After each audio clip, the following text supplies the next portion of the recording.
सोचना भी थोड़ा अजीब लगता है ना, कि जब यूनिवर्स की दो सबसे बड़ी शक्तियां कृष्ण और शिव अपने बचपन के रूप में मिले तो आखिर क्या होगा। आज हम एक ऐसी ही गजब की पौराणिक कथा में डुबकी लगाने वाले हैं। ये सिर्फ एक कहानी नहीं है, इसमें संतुलन का, बैलेंस का एक बहुत गहरा सबक छिपा है। तो चलिए शुरू करते हैं। तो जरा सोचिए इस बारे में। जब ब्रह्मांड की दो सबसे पावरफुल एनर्जीज अपने सबसे मासूम और चंचल रूप में एक दूसरे से टकराएंगी तो आखिर होगा क्या। बस यही एक सवाल है जो हमें एक बहुत ही अनोखे सफर पर ले जा रहा है। और इस सफर की शुरुआत होती है वृंदावन से। हाँ, तो वृंदावन में एक ऐसी दिव्य मुलाकात होती है जो इस पूरी कहानी की नींव रखती है। यहीं पर हमारी कहानी के दो मुख्य किरदार पहली बार एक दूसरे से मिलते हैं। कल्पना कीजिए, वृंदावन की एक शांत सुबह है। नंदलाल यानी बालकृष्ण अपनी बांसुरी की धुन से सबको मंत्रमुग्ध कर रहे हैं, पर अचानक ये शांति भंग हो जाती है। आसमान में एक अजीब सी रोशनी चमकती है और एक ऐसी आवाज गूंजती है जो पहले कभी किसी ने नहीं सुनी। साफ है, कुछ तो गड़बड़ है। और कृष्ण अपनी दिव्य दृष्टि से फौरन समझ जाते हैं कि मामला ठीक नहीं है।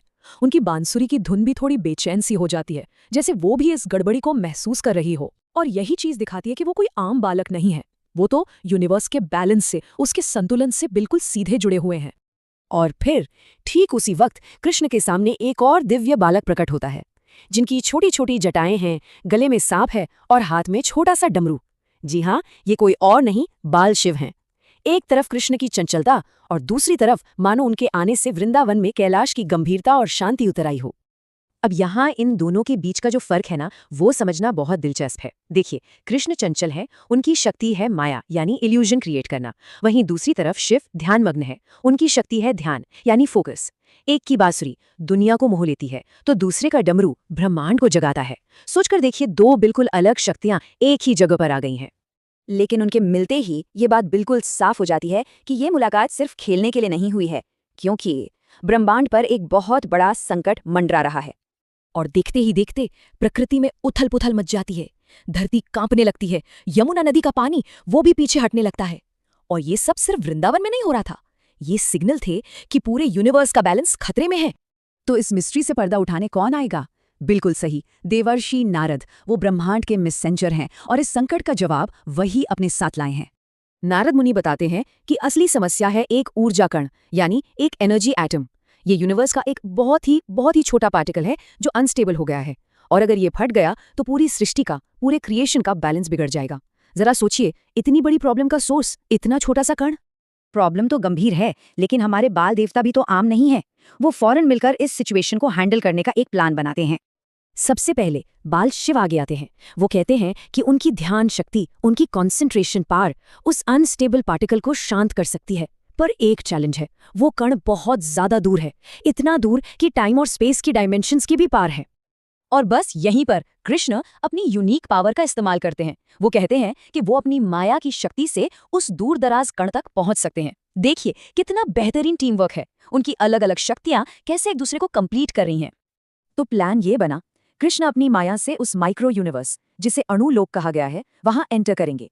और ठीक उसी वक्त शिव दूर से ही अपने डमरू की साउंड वाइब्रेशन से उन एनर्जी वेव्स को कंट्रोल करेंगे। यानी एक ट्रैवल करेगा और दूसरा दूर से ही पावर प्रोवाइड करेगा। Perfect plan. और अब कहानी अपने सबसे एक्साइटिंग मोड पर आ जाती है। अब वक्त है इस प्लान को एक्शन में लाने का और एक ऐसी दुनिया में एंटर करने का जिसके बारे में हम शायद इमेजिन भी नहीं कर सकते। तो बालकृष्ण अपनी बांसुरी के मधुर धुन को ही अपना जरिया बनाते हैं और उसके सहारे उस माइक्रोस्कोपिक कॉस्मिक वर्ल्ड यानी अणु लोक में प्रवेश कर जाते हैं। यहाँ संगीत सिर्फ संगीत नहीं है, ये एक डायमेंशन से दूसरे डायमेंशन में जाने का पोर्टल है। कमाल है ना? ये अणु लोक आखिर है कैसा? ये एक ऐसी अद्भुत जगह है जहाँ चारों तरफ चमकते हुए पार्टिकल्स और एनर्जी की वेव्स हैं, और इन सबके ठीक बीच में है वो विशाल घूमता हुआ अनस्टेबल एटम जो पूरे ब्रह्मांड के लिए एक टाइम बॉम्ब बना हुआ है। और फिर शुरू होती है एक कॉस्मिक जुगलबंदी, एक डिवाइन ड्यूएट। सोचिए, दूर कैलाश से शिव अपने डमरू की धुनी से उस केओटिक एनर्जी को कंट्रोल कर रहे हैं, और इधर अणुलोक में कृष्ण अपनी बांसुरी की धुन से उस एटम के चारों तरफ बैलेंस के सर्कल्स बना रहे हैं। डमरू की लय बांसुरी के सुर को और भी ज्यादा शक्ति दे रही है। और इस दिव्य संगीत का असर होना ही था।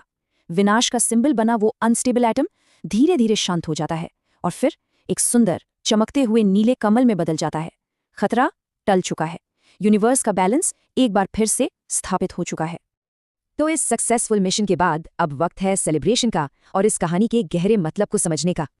नारद मुनि एक बार फिर से प्रकट होते हैं, लेकिन इस बार चेहरे पर चिंता नहीं बल्कि प्रशंसा है, क्योंकि इन बाल देवताओं ने मिलकर सिर्फ एक कण को नहीं बल्कि पूरी सृष्टि को एक महाविनाश से बचा लिया है।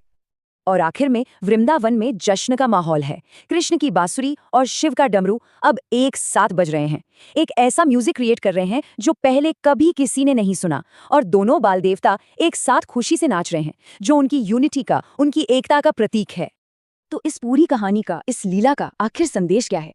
जैसा कि नारद मुनि खुद कहते हैं कि जब ज्ञान और भक्ति यानी शिव और कृष्ण, जब शांति और शक्ति एक साथ मिलते हैं, तभी इस सृष्टि में, इस यूनिवर्स में असली बैलेंस स्थापित होता है। ये सिर्फ एक कहानी नहीं, ये बैलेंस की एक गहरी फिलॉसफी है।